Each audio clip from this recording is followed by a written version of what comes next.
প্রিয় দেশবাসী, আসসালামু আলাইকুম।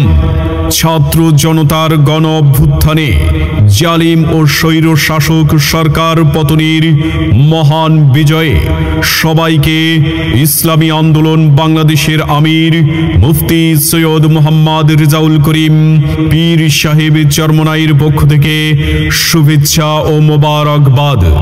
জাতির এ মহান অর্জনে যারা জীবন দিয়েছেন, রক্ত দিয়েছেন, আহত হয়েছেন ও অংশগ্রহণ করেছেন, সকলের প্রতি শ্রদ্ধা ও কৃতজ্ঞতা জানাচ্ছি। শোকাহত পরিবারের প্রতি গভীর সমবেদনা ও আহতদের পাশে দাঁড়ানোর আহ্বান জানাচ্ছি। ছাত্র জনতার এই আন্দোলন হত্যা, লুটতরাজ ও অবৈধ ক্ষমতার বিরুদ্ধে ছিল।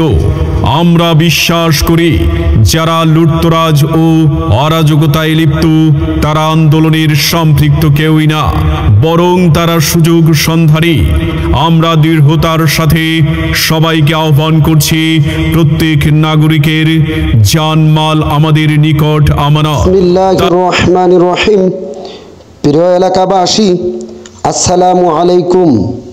আজ আগামীকাল রোজ সোমবার বিকাল 3 ঘটিকার সময় নলখলা বাস স্ট্যান্ডে ইসলামী আন্দোলন বাংলাদেশ 10 মিনা উপজেলা শাখার উদ্যোগে ছাত্র জনতার গণ অভ্যুত্থানে অর্জিত বিজয় রক্ষা করা, দেশবিরোধী সকল ষড়যন্ত্রের মোকাবেলা, দুর্নীতি, সন্ত্রাস, বৈষম্য ও ভোটাধিকার রক্ষার্থে এবং পিআর পদ্ধতিতে জাতীয় নির্বাচনের দাবিতে এক বিশাল গণসমাবেশের আয়োজন করা হয়েছে। উক্ত গণসমাবেশে প্রধান অতিথি হিসেবে উপস্থিত থাকবেন আলহাজ হযরত মাওলানা মুফতি হাবিবুর রহমান, সভাপতি ইসলামী আন্দোলন বাংলাদেশ পটুয়াখালী জেলা শাখা। উক্ত গণসমাবেশে বিশেষ অতিথি হিসেবে আলোচনা পেশ করবেন আলহাজ হযরত মাওলানা আবুল হাসান বুখারী সাহেব, সহ সভাপতি ইসলামী আন্দোলন বাংলাদেশ পটুয়াখালী জেলা শাখা। আগামীকালকের গণসমাবেশে বিশেষ বক্তা হিসেবে গুরুত্বপূর্ণ আলোচনা পেশ করবেন জেলা ও উপজেলার নেতৃবৃন্দ।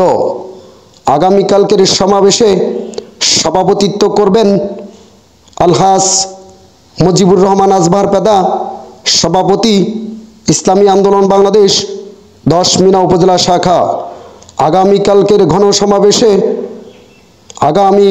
সমাবেশে আপনারা সকলে আমন্ত্রিত। আমন্ত্রণে মাওলানা মোহাম্মদ রুহুল আমিন রুহানি, সেক্রেটারি ইসলামী আন্দোলন বাংলাদেশ 10 মিনা উপজেলা শাখা।